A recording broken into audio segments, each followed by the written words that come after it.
how to grow bananas in your own backyard. I just want to give you a few tips on growing bananas in your own yard. The varieties in this video were obtained from cutting or division from existing plants. You can also acquire tissue cultures, which are clones grown in a lab. Those can be purchased online or through various retail outlets. First up, I have this long flower and elongated fruit here on this true plantain. Just want to show you the flower.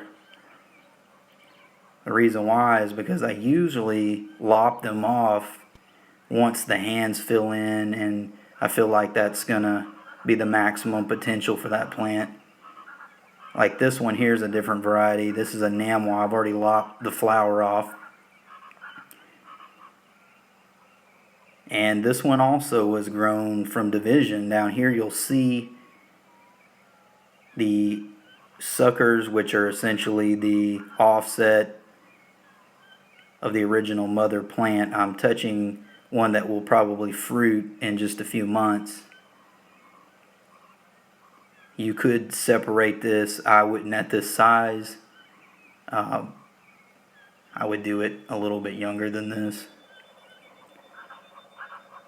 But in any case,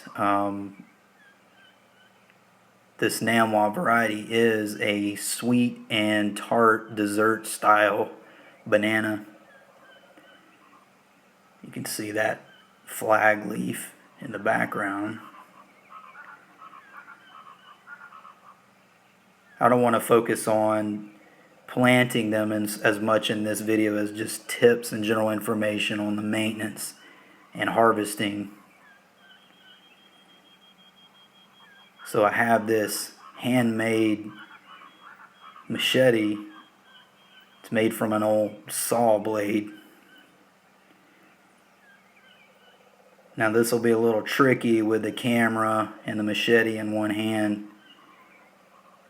The goal is you want to take two small whacks at the stem, not trying to chop it through, but rather make a wedge so that the weight of the rack will pull the top of the banana towards the ground slowly. You don't want it come crashing down all at once. You'll bruise the fruit and damage a lot of the hands doing that. So it's kind of creaking down. I'm gonna help it along a little bit, push it down, and then it kind of slowly brushes the ground with those leaves. Now the raceme is well above the ground. Now this is a little tricky. Normally I would hold this with one hand and then cut it with the other. But I don't have that luxury here, so it's just gonna have to fall another foot or two. But you can see this nice blue-green color on this Namwa. It's a good dessert variety.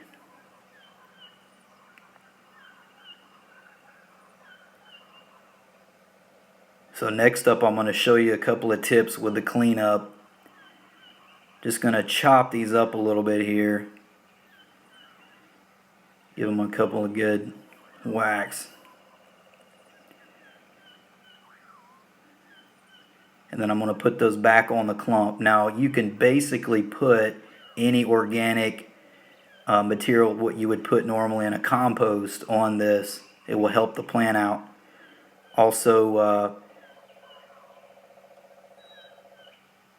any other organic materials such as chicken waste, chicken poop, or charcoal, old fruit, peels.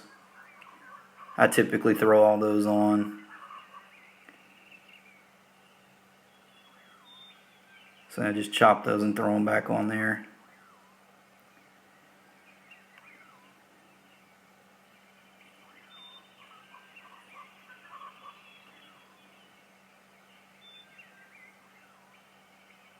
nothing goes to waste. Basically, you've got sort of the circle of life here.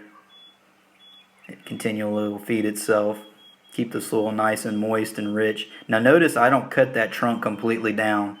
A lot of people make the mistake of cutting that totally down. I don't think that that's advisable. Only the top portion. I would leave the bottom portion intact the way you see it here, about 6 foot of stem. This way it continually feeds the plant. Now here is the rack basically hanging in a dry indoor location, and you want to give it some ambient light so it can continue to yellow.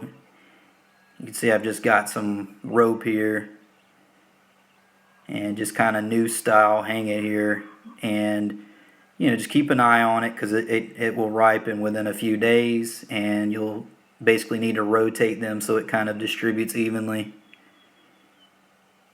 And not directly in the sunlight either. You don't want it right up on that window there. You'll get one side that's going to kind of prematurely yellow.